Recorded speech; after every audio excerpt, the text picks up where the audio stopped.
নমস্কার, আমার চ্যানেলে আপনাদের স্বাগত জানাচ্ছি। আজকে জ্যোতিষ নিয়ে আলোচনা। ফেব্রুয়ারি মাসে রাশিফল, সিংহ রাশিফল। সিংহ রাশি যদি আপনাদের হয়ে থাকে আমার সঙ্গে থাকবেন।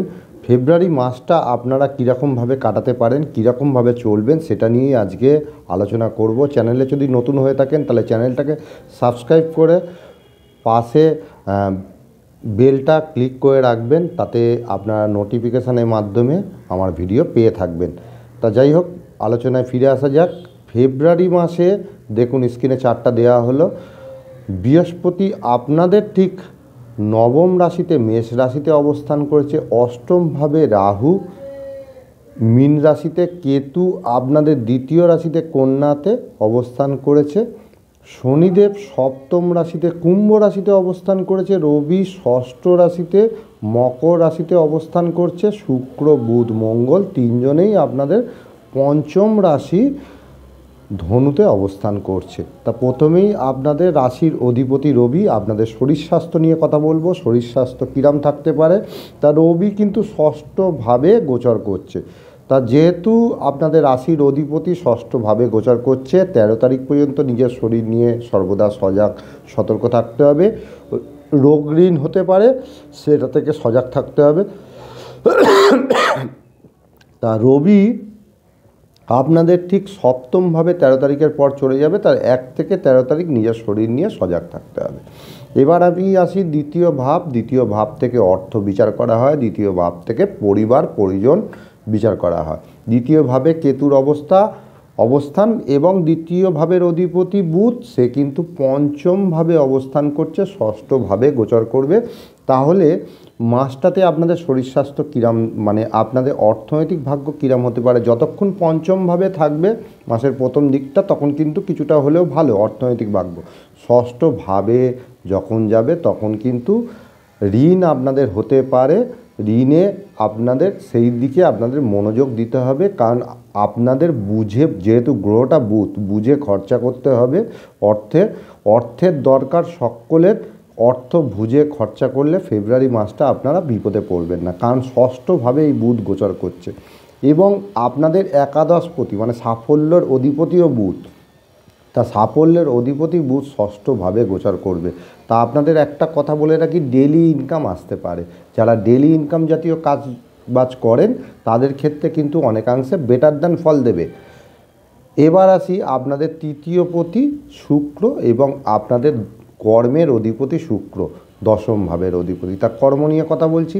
তা শুক্র আপনাদের পঞ্চমভাবে গোচর করছে, ষষ্ঠভাবে গোচর করবে 12 তারিখের পর থেকে। তা পঞ্চমভাবে যখন গোচর করছে, তার থেকে যখন ষষ্ঠভাবে যাবে 12 তারিখের পর থেকে, তখন কিন্তু আপনাদের কর্মের জায়গায় কিন্তু একটা খুব ভালো সুবর্ণ সুযোগ আসতে চলেছে। যারা পরের কাছে কাজ করেন তাদের ক্ষেত্রে বিশেষ শুভ হতে চলেছে। যারা পরের কাছে চাকরি করেন, চাকরির ক্ষেত্রে বিশেষ শুভ হতে চলেছে 12 তারিখের পর থেকে।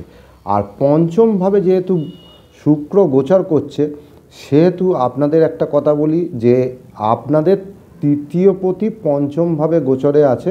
তা আপনাদের যে যোগাযোগ কানেকশান, সেগুলো কিন্তু বেটার দ্যান ফল দেবে। সেই ফল কিন্তু আপনাদের 12 তারিখের পর থেকে সেই ফলটা কিন্তু অনেকাংশে বিঘ্নিত হইবে।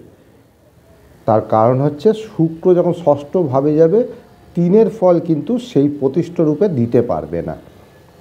এবার আসি আপনাদের প্রেম প্রীতির জায়গাটা, পঞ্চম থেকে প্রেম প্রীতি। তা পঞ্চমে যতক্ষণ শুক্রের অবস্থান থাকবে, আর পঞ্চমপতি নবমে অবস্থান করছে বৃহস্পতি, তা আপনাদের প্রেম প্রীতির জায়গাটা মাসের প্রথম দিকে 1 থেকে 12 তারিখ ভালো থাকবে। পরের দিকে কিন্তু ডিস্টার্বনেস আসবে। 12 তারিখের পর থেকে শুক্র কিন্তু আপনাদের ষষ্ঠভাবে গোচর করবে এবং শুক্র দশমপতি, তা আপনাদের একটা ডিস্টার্বনেস আসতে চলেছে। এবার আসি আপনাদের পড়াশোনার জায়গা। চতুর্থপতি মঙ্গল পঞ্চমভাবে গোচর করছে, ষষ্ঠভাবে পুরো মাসটাতে থাকবে। তা আপনাদের পড়াশোনায় মনোযোগ আরও বেশি মাত্রায় বাড়াতে হবে। কারণ হচ্ছে ষষ্ঠভাবে কিন্তু পড়াশোনায় যারা করছেন তাদের মনোযোগ অনেক পরিমাণ বাড়িয়ে এফোর্ট লাগাতে হবে, তবেই কিন্তু তারা সফলতা পাবে। তা মাসটাতে আপনারা যতটা পড়াশোনায় মনোযোগ দিয়ে করেন তার থেকে অনেক পরিমাণ এফোর্ট কিন্তু বাড়াতে হবে, তবেই কিন্তু সফলতা আসবে। এবার আসি আমি দাম্পত্য জীবনে। সপ্তম ভাবের অধিপতি শনিদেব সপ্তম ভাবে অবস্থান করছে। যাদের মোটামুটি বাচ্চাতে শনি শুভ অবস্থায় আছে তাদের কিন্তু শুভ ফল দেবে, না হলে কিন্তু এই শনিদেব একটা ডিস্টার্বনেস তৈরি করে দাম্পত্য জীবনে অশান্তি, বিবাদ, ঝামেলা সেগুলো এড়িয়ে চলার চেষ্টা করুন। শনি কিন্তু আপনাদের নবমভাবে, আপনাদের রাশিতে এবং আপনাদের চতুর্থভাবে বিদ্যার ক্ষেত্রে কিন্তু আপনাদের দৃষ্টি দিয়েছে। তা এই তিনটে জায়গায় দৃষ্টি প্রদান করেছে। তা আপনাদের চতুর্থভাবে যে দশম দৃষ্টিটা দিয়েছে তাতে কিন্তু পড়াশোনার ক্ষেত্রে অনেকের ডিস্টার্বনেস আসবে। কীরকম ডিস্টার্বনেস? আপনাদের একটু অলসতা আসবে, অলসতা কাটানোর চেষ্টা করুন। মনোযোগ একটু বেশি পরিমাণ, আপনাদের এফোর্ট বেশি পরিমাণ লাগাতে হবে। আর আপনাদের রাশিতে যেহেতু দৃষ্টিটা দিয়েছে, আপনাদের নিজেকে নিয়ে উদ্বেগ, উৎকণ্ঠা এবং সজাগ সতর্ক থাকতে হবে। অষ্টমে রাহু, দ্বিতীয় কেতু। আর্থিক বিষয় কেতু অবস্থান হেতু আপনাদের একটা আর্থিক দুশ্চিন্তা তো মাসটাতে থাকলোই।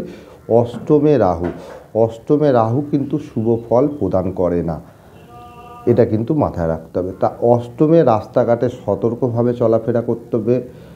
এবং অষ্টমে রাহু 27 নম্বর বুধের নক্ষত্র, বুধ ষষ্ঠভাবে গোচর করবে। তা আপনাদের হঠাৎ দেনা ঋণ হতে পারে, সেটা নিয়ে সজাগ থাকতে হবে। নবমে বৃহস্পতি, পঞ্চমপতি অষ্টমপতি নবমে, ভাগ্যে কিন্তু একটা সুফল দেবে। পিতার সাহায্য, পিতৃস্থানীয় ব্যক্তির সাহায্য আপনারা পেতেই পারেন, কারণ বৃহস্পতি আপনাদের নবমভাবে গোচর করছে। তা এই সুফলটা আপনারা পাবেন। আপনাদের দ্বাদশপতি চন্দ্র কিন্তু 2.5 দিন অন্তর রাশি পরিবর্তন করে। ব্যয়ের জায়গাটা কিন্তু বুঝে খরচা করার চেষ্টা করুন, কারণ আপনাদের হঠাৎ মোটা অঙ্কের ব্যয় এই ফেব্রুয়ারি মাসে ইঙ্গিত করবে। তা আজকে জানানোর চেষ্টা করলাম সিংহ রাশিফল। নেক্সট ভিডিওতে অবশ্যই আপনাদের সঙ্গে দেখা হবে। জয় মাতা।